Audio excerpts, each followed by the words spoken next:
அப்புறம் வணக்கம்.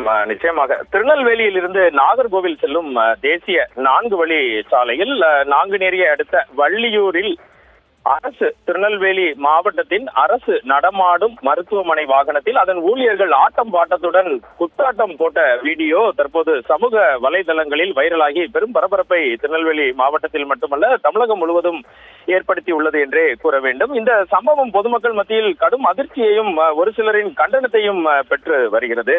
இது குறித்து விரிவாக விசாரித்த போது திருநெல்வேலியில் இருந்து நாகர்கோவில் நோக்கி செல்லும் 4 வழி சாலையில் அரசு மருத்துவத்துறை சார்பில் இயக்கப்படும் நடமாடும் மருத்துவமனை வாகனம் ஒன்று சென்று கொண்டிருந்தது. இந்த வாகனம் வள்ளியூர் அருகே சென்று கொண்டிருந்த போது வாகனத்திற்குள் இருந்த ஊழியர்கள், நடமாடும் மருத்துவ வாகனத்திற்கு உள்ளாக இருந்த ஊழியர்கள் வாகனத்தின் அசைவுகளுக்கு ஏற்பவும் பாடலுக்கு ஏற்பவும் உற்சாகமாக நடனமாடியுள்ளனர். குறிப்பாக பெண் ஊழியர்களும் குத்தாட்டம் ஆடிய காட்சிகள் பின்னால் வந்த சக பயணிகளை அதிர்ச்சியில் ஆழ்த்தியதாக கூறப்படுகிறது. இந்த காட்சிகளை நடமாடும் மருத்துவமனை வாகனத்திற்கு பின்னால் வந்த மற்றொரு வாகனத்தில் இருந்தவர்கள் தங்கள் செல்போன்களில் வீடியோவாக பதிவு செய்துள்ளனர்.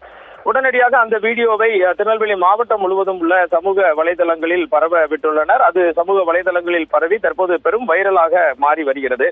அவசர மருத்துவ சேவைக்காக பயன்படுத்தப்படும் ஒரு அரசு வாகனத்தில், அதுவும் பணி நேரத்தில் யூனிஃபார்முடன் சீருடையுடன் ஊழியர்கள் இத்தகைய அலட்சியமான போக்கில் செயல்பட்டது பொதுமக்கள் மத்தியில் கடும் அதிருப்தியை தூண்டியுள்ளது. அப்ரகாம், உயிர் காக்கும் பணியில் உள்ளவர்கள் அரசு வாகனத்தை பொழுதுபோக்கிற்காக பயன்படுத்துவதா என்றும் அரசு ஊழியர்களின் பொறுப்பற்ற இந்த செயல் கண்டிக்கத்தக்கது என்றும் சமூக ஆர்வலர்கள் சமூக வலைதளத்தில் தங்கள் கருத்துக்களை தெரிவித்து வருகின்றனர். இந்த சம்பவம் குறித்து மாவட்ட நிர்வாகம் உடனடியாக விசாரணை நடத்த வேண்டும், சம்பந்தப்பட்ட ஊழியர்கள் மீது கடுமையான நடவடிக்கை எடுக்க வேண்டும் என்று பல்வேறு தரப்பினரும் தொடர்ந்து கோரிக்கை விடுத்து வருகின்றனர். அப்ரகாம்.